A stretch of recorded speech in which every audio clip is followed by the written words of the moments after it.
अस्सलाम वालेकुम। Daily vlog daily routine में आज आपसे हम शेयर करेंगे इमली की चटनी। ये खट्टी मीठी चटनी बनेगी, बहुत मज़े की बनेगी। और ये जो चटनी आपने मुझे काफ़ी वीडियोस में यूज़ करते हुए देखा था, मैंने कहा चलो आज आपसे इसकी रेसिपी शेयर करते हैं। ये मैंने 1 पाव इमली ले ली थी, उसको एक गिलास में पानी में भिगो के रख दिया था। जब वो अच्छे से सॉफ्ट हो जाएगी ना, तकरीबन मैंने 1 घंटा इसको भिगो के रख दिया था। जब अच्छे से सॉफ्ट हो जाए तो उसके अंदर थोड़ा सा और पानी ऐड करके हमने इसका पानी और गुदा सा निकालना है। हमने गुठलियाँ नहीं निकाल लेनी, हमें और गुठलियाँ नहीं चाहिए, ठीक है।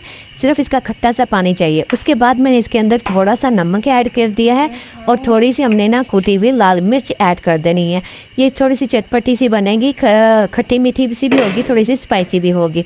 चाहे तो आप काली मिर्च भी ऐड कर लीजिएगा, लेकिन मैंने नहीं ऐड की थी। उसके बाद हमने ना इसके अंदर हाफ मग जो है ना वो चीनी ऐड कर दिया था। अगर आपको ज़रा मीठा ज़्यादा पसंद है, खट्टी नहीं चाहिए, तो आप हाफ मग से थोड़ा सा ज़्यादा डाल लीजिएगा, वरना अदरवाइज़ आप जो है ना हाफ मग ही डालिएगा चीनी। और इसके साथ जो है ना थोड़ा सा मैंने ना ब्राउन शुगर के एक पीस सा वो डाल दिया था इसके टेस्ट के लिए।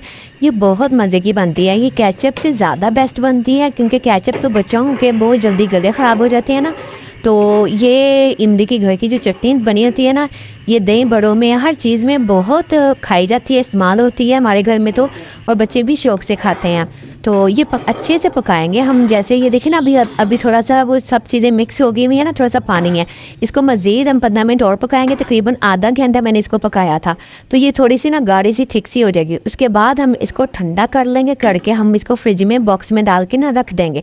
जब भी आपको ज़रूरत हो तो आप यूज़ कीजिएगा। बहुत मज़े की बनती है और अच्छी बनती है। आप भी ट्राई करना इस रेसिपी को और मुझे बताना। ओके, फिर अल्लाह हाफिज़।